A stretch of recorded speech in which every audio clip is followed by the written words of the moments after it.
I know most of you might already think you've heard it all about the vaccines and don't want to hear more. However, the reasons to get vaccinated are still critical. All of us here want our lives back. Even if we're hesitant, even if we're scared of the unknown, if we get vaccinated, we'll be that much closer to normality. Today I'd like to talk to you about 3 different things. First, I'm going to explain how the COVID-19 vaccines work. Second, I'm going to explain why vaccination is so important to reach herd immunity. I'm going to begin with talking about the opposition and then move on to the refutation. Third, I'm going to explain how vaccination can help protect against future virus mutations. Again, I'm going to explain the opposition and then move on to the refutation. For the good of everyone, please get your COVID vaccine. Let's start with a basic understanding of how the COVID-19 vaccines protect us. Dr. Lisa Maragakis, Senior Director of Infection Prevention, and Dr. Gaber Kellen, Director of Johns Hopkins Office of Critical Event Preparedness and Response, explains that the COVID-19 has spikes on it, which help it to stick to our cells to cause infection. The vaccines help our bodies recognize these spikes as a threat and help teach our body how to fight these threats if we ever come in contact with the virus. They further explain that all 3 of the current U.S. vaccines, in the Pfizer, the Moderna, and the Johnson & Johnson, are all safe to receive and effective vaccines, and they help to prevent any serious illness, hospitalization, or death. Johns Hopkins University of Medicine's Coronavirus Resource Center said that as of yesterday, there have been around 33.5 million confirmed U.S. COVID cases and around 600,000 U.S. confirmed deaths. That's 1.8% of people who have contracted COVID who have then died from it in the U.S. The Center for Disease Control and Prevention, the CDC, says that as of June 7, 2021, more than 139 million people have been vaccinated. Of those 139 million gotten vaccinated, only 0.0018% were hospitalized or died from COVID. That's literally 1,000% less chance to contract and spread COVID. Which one would you rather be in? We've now learned an overview on how the vaccines work to protect us from coronavirus. Let's move on to the benefits of herd immunity. Some of us aren't able to get vaccinated, like people who are allergic to components of the vaccine, immunocompromised, very young children, or pregnant breastfeeding women. If the majority, around 60 to 90% of us get vaccinated, then we can protect these people through herd immunity. Some disagree about herd immunity. They say that herd immunity is no longer possible.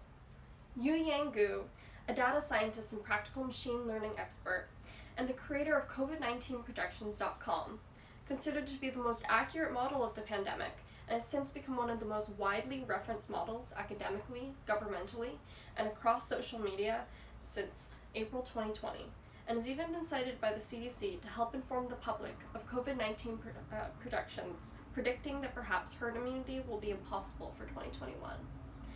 Due to vaccine hesitancy, rollout of the Johnson & Johnson vaccine, delayed arrival of children vaccines, and new variants. However, herd immunity might still be possible. If we can still achieve herd immunity, we can still protect ourselves and we can still protect others who aren't able to get vaccinated. During the CDC's Advisory Committee on Immunization Practices, the U.S. Food and Drug Administration, the FDA, and the CDC, programs in charge of monitoring the safety and rollout of COVID-19 vaccines, lifted the hold on the Johnson & Johnson vaccine because the potentially life-saving benefits easily outweigh the extremely unlikely risks. This means that the rollout of the J&J vaccine is able to safely resume. On top of overcoming that barrier to herd immunity, the Pfizer COVID-19 vaccine has also been approved for use on 12 to 15-year-olds, increasing the population safely allowed to get vaccinated.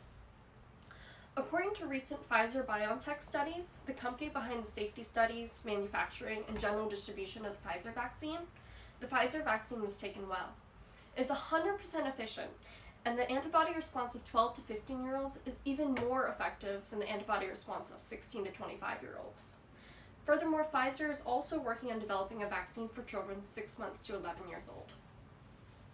Do you know any scared pregnant moms who can't get vaccinated? If we reach herd immunity, we'll be able to protect them. Now that we've addressed why herd immunity is so important, let's move on to how vaccination can protect us from COVID-19 mutations. Getting vaccinated can protect us from potential mutations which will inevitably crop up. Some disagree that the vaccine protects us from mutations. They argue that there are mutations immune to the vaccines. If anyone else here has heard of the rumors of super mutants, this is that argument.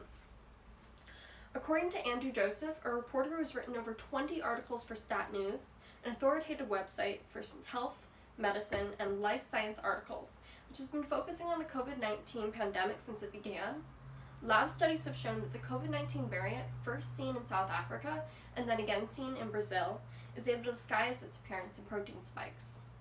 This results in a small amount of people who have even been vaccinated, their antibodies reacting less effectively to destroying the virus. However, these mutations are not cause for alarm, as vaccines are developed with the knowledge that viruses mutate. Getting vaccinated will still protect us from mutations. According to the World Health Organization, a collaborative agency of over 100 countries from the United Nations, responsible for international public health, and who have been actively monitoring the progression of COVID-19, overseeing clinical evaluations for candidate vaccines, and supporting global protection proceedings for both 2020 and 2021, says that the approved vaccines and the ones in development should all offer some sort of protection against virus variants, because they elicit a broad immune response involving a range of antibodies and cells. This means that even if the virus mutates, the vaccines will still protect us. Furthermore, different types of vaccines work in different ways. Award-winning journalist Richard Harris of the National Public Radio, NPR, who has been writing articles about science and medicine since 1986, says that even if a virus has mutated to fight one type of vaccine, it will still be stopped by a different type of vaccine. Drug makers are also closely monitoring mutations and currently working to adjust formulas to fight them. Getting vaccinated will also contain outbreaks and eliminate the spread of mutations to the rest of the populace. We now know that vaccines will help protect us from virus mutations and COVID-19 variants. Let's summarize what we've learned. We've learned about COVID vaccinations and how they work. First, we learned why herd immunity is so important. If around 60 to 90% of the population gets vaccinated, it can protect those who aren't able to get vaccine. Second, we learned why getting vaccinated can protect against mutations. The vaccines have been developed knowing that mutations exist and occur, and will still protect from COVID-19 variants. Different vaccines work in different ways and will stop variants from spreading. For the good of everyone, please get your COVID vaccine. Just imagine not needing to worry about COVID. We've built up our own immune systems so that we don't have to live in fear of the pandemic. We don't have to wear stifling masks every day. We're safe, we're healthy, and we're finally able to resume our normal lives.